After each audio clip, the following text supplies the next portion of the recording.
Você já ouviu falar no dia do Senhor? Afinal, qual é esse dia? Sábado ou domingo? Os adventistas dizem que o sétimo dia é o dia do Senhor.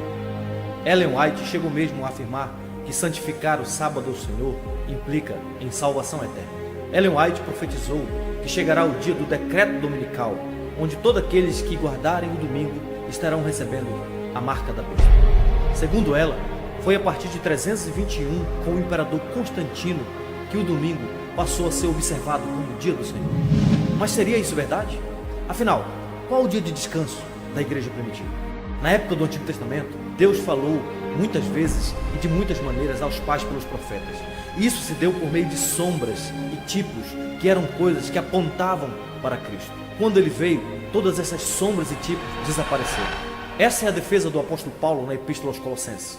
Os judaizantes queriam escravizar os crentes com a imposição de festas e certas cerimônias judaicas, especialmente a circuncisão e o sétimo dia da semana. Combatendo essa ideia, Paulo afirma, a partir do capítulo 2, versículo 11, que a circuncisão já foi substituída pelo batismo e que, portanto, ela não é mais necessária.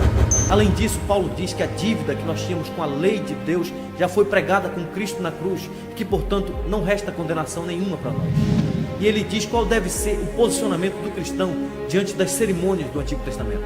Ninguém, pois, vos julgue por causa de comida e bebida, ou dia de festas, ou lua nova, ou sábados, porque tudo isso tem sido sombra das coisas que haviam de vir. Porém, o corpo é de Cristo. Em primeiro lugar, Paulo repudia o ensino de que certos alimentos são impuros.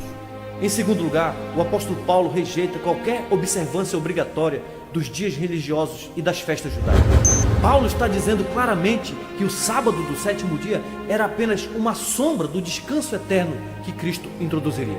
Isso quer dizer que havia algo no quarto mandamento que era apenas cerimonial e passageiro e que acabaria quando Cristo viesse à terra. Esse algo era o dia sétimo. Agora, entenda bem isso.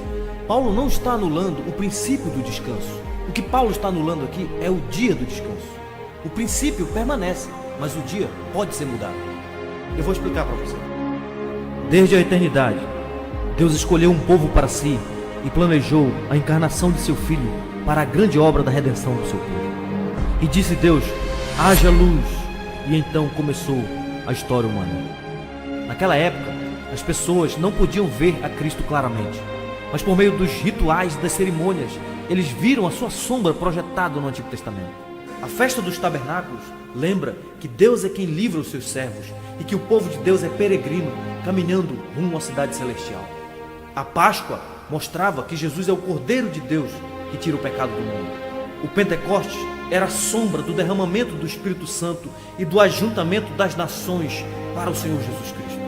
E o sétimo dia? Bom, Paulo diz que o sétimo dia também era uma sombra da vinda do Salvador. Por isso, nos finais de semana, no sétimo dia, os crentes aguardavam a vinda do Messias, o verdadeiro doador do descanso. E quando Cristo veio, ele cumpriu toda a lei em nosso lugar.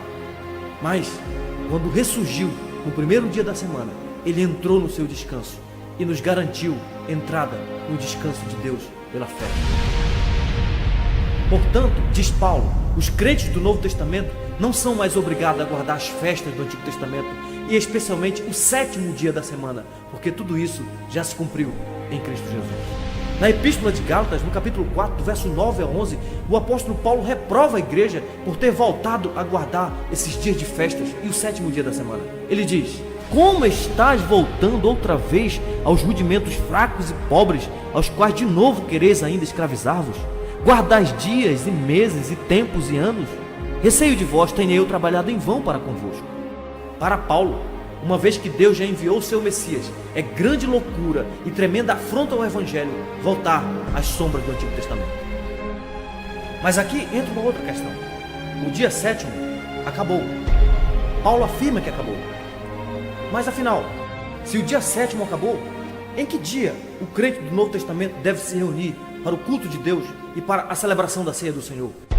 O que você tem que entender é que à medida que os apóstolos entendiam a doutrina da cruz e da ressurreição de nosso Senhor Jesus Cristo, e à medida que eles compreenderam que o sétimo dia era uma cerimônia e apontava para a cruz de Cristo, então eles decidiram mudar do sétimo dia para o primeiro dia da semana. Isto é muito claro no Novo Testamento. Por exemplo, no livro de Atos, no capítulo 20, versículo 7, está dito que Paulo participou juntamente com a igreja de Troade de um culto no primeiro dia da semana. Os adventistas dizem que o propósito dessa reunião não é cultuar a Deus, mas se despedir do apóstolo Paulo. Porém, Lucas é muito claro em afirmar que eles se reuniram com o fim de partir o pão no primeiro dia da semana. Os discípulos não se reuniram simplesmente para se despedir do apóstolo Paulo, mas para a ceia do Senhor. Paulo se apressava para chegar em Jerusalém, mas mesmo assim, ele esperou uma semana em Troade, a fim de poder participar da reunião regular dos discípulos no primeiro dia da semana. Esse mesmo princípio é também encontrado na primeira epístola de Paulo aos Coríntios, no capítulo 16, versículos 1 e 2, onde Paulo ordena que todas as igrejas se reúnam no primeiro dia da semana e façam a coleta aos pobres nesse dia. Quanto à coleta para os santos, fazei vós também como ordenei às igrejas da Galácia. No primeiro dia da semana, cada um de vós ponha de parte em casa, conforme a sua prosperidade, e vá juntando, para que se não façam coletas quando eu for. A pergunta é: por que tem que ser no primeiro dia da semana e não no sábado? Por que não numa segunda, numa terça, numa quarta ou numa quinta? Jonathan Edwards argumenta que é porque Paulo está sob orientação do Espírito Santo, querendo nos mostrar que agora a igreja se reúne no primeiro dia da semana e não no sábado. Agora note que essa reunião no primeiro dia da semana não era uma prática apenas da igreja de Corinto, mas de todas as igrejas da Galácia, diz Paulo. Isso significa que coletar doações para os pobres no primeiro dia da semana, ou seja, no domingo, era uma prática de muitas igrejas cristãs nos dias dos apóstolos. O fato do Espírito Santo escolher o primeiro dia da semana e não outro dia, pressupõe que para a igreja cristã havia algo único com respeito a esse dia: a ressurreição do nosso Senhor. Deus, o Filho, descansou da sua obra da redenção no primeiro dia da semana. E isso é um sinal de que sua obra foi totalmente realizada e que nada mais restava para ser feito. Outro texto que comprova essa verdade da Escritura é Apocalipse capítulo 1, versículo 10, onde João chama o domingo de o dia do Senhor. Achei-me em espírito no dia do Senhor e ouvi por detrás de mim grande voz como de trombeta. A expressão o dia do Senhor significa o dia pertencente ao Senhor, ou o dia senhorial, ou o dia dominical.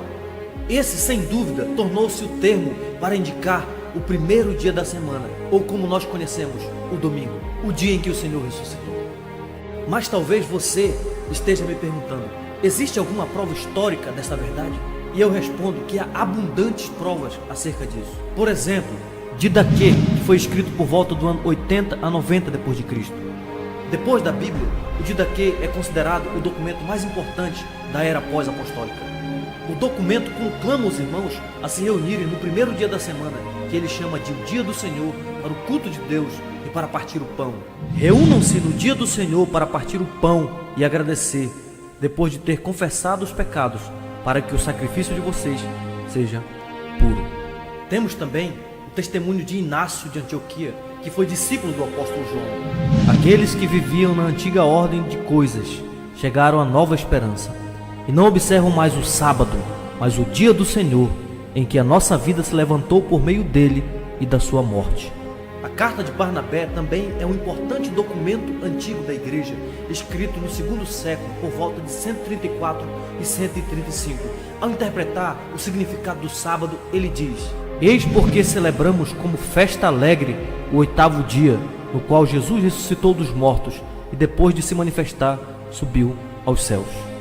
Justino Marte também escreveu por volta do ano 155, dizendo: no domingo celebra-se uma reunião de todos os que moram nas cidades ou nos campos, e aí se leem, enquanto o tempo permite, as memórias dos apóstolos ou os escritos dos profetas. Tertuliano também declara que não temos praticado o Shabat ou outras festividades judaicas, do mesmo modo que evitamos as práticas pagãs. E por fim, Jerônimo também afirma que o dia do Senhor, o dia da ressurreição, o dia dos cristãos, é o nosso dia. Portanto, o testemunho dos apóstolos e dos pais da igreja é claro, e a conclusão que nós chegamos é esta.